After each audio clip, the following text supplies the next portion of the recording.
Sammy Sosa's back in town. Woo! I mean, everyone was so fired up on Friday with the return of Sammy Sosa.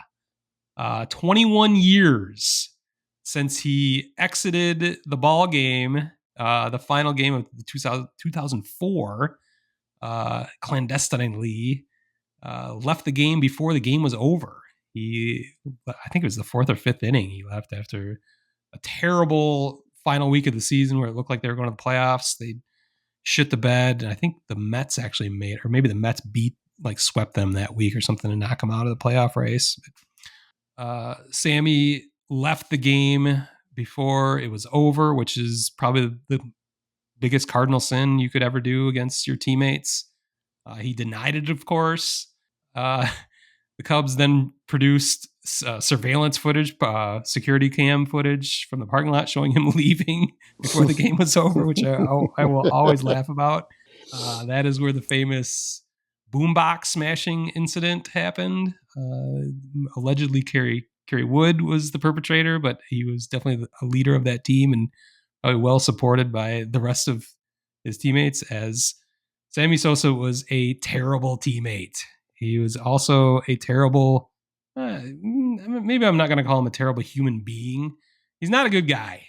And I think that's pretty easy to see. His teammates hated him.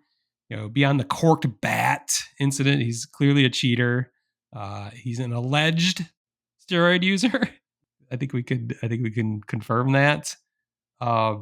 So all the fanfare with Sammy returning, it began this winter when he was there in spring training. He was at Cubs convention, and he finally returns to the ballpark. And he's the center of attention, which is what he's all about.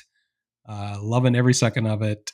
And I've probably devoted way too much time on this podcast talking about a guy I just don't like. I don't wish any ill upon him. I just don't want to hear about him anymore.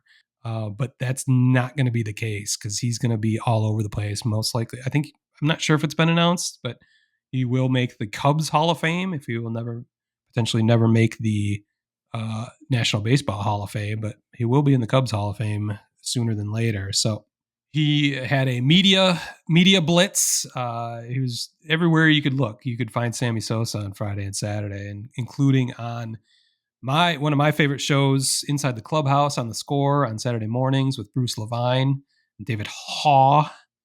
He, of course, had to be interviewed first thing Saturday morning. And Bruce Levine is kind of the patriarch, kind of the old head of Chicago baseball journalism. He's been around forever, and he's had this radio talk show for this particular one's only been about 15 years, but he had it for 20 years before that on ESPN 1000.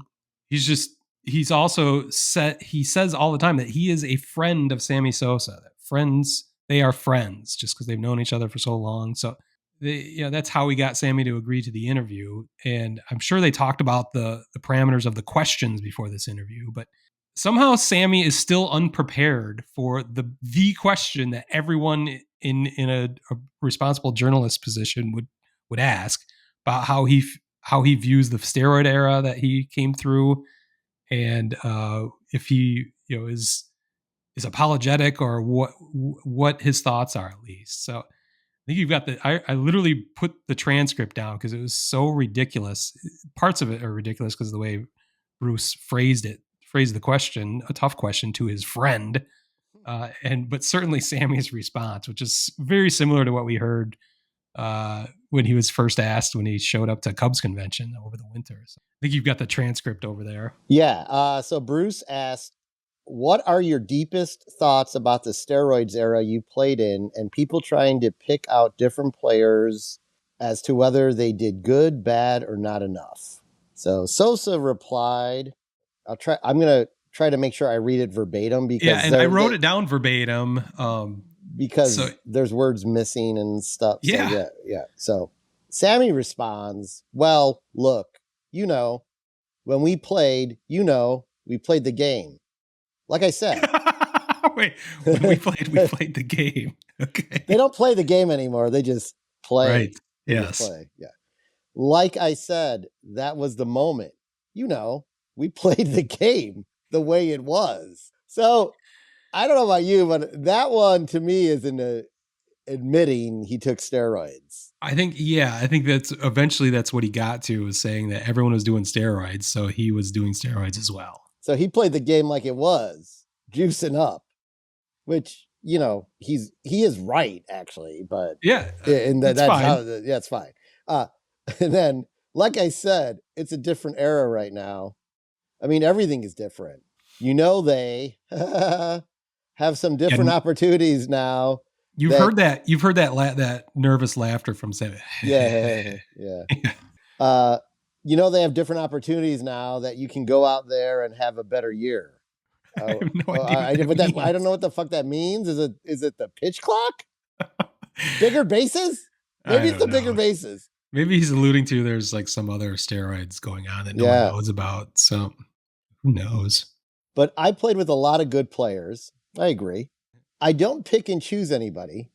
Okay, way to tap out of the question. Yeah. And then a lot of the same. Like I said, I'm just happy to be back here and the future looks bright. Yeah.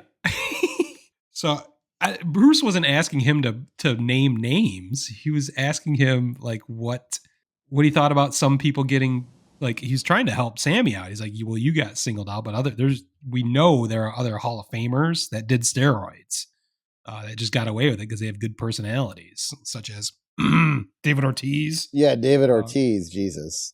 So there's it's pretty simple. So either Sammy didn't understand, and I guess you could say, it's English is his second language. So he's, when he gets uncomfortable, it's probably difficult to speak in his second language. But to that, I would say he's had 21 years to come up with an answer to that question in English, and he has no idea how to answer it. And just hems and haws and stammers, and it's just embarrassing. It made me want to turn off the radio. Yeah, I mean, I was luckily in Sandusky, Ohio at a baseball tournament for my son, so I missed all the Sosa hoopla, but I'm sure I would have been pretty annoyed if I kept turning on sports that weekend and seeing his fucking face on the TV or hearing his voice on the radio.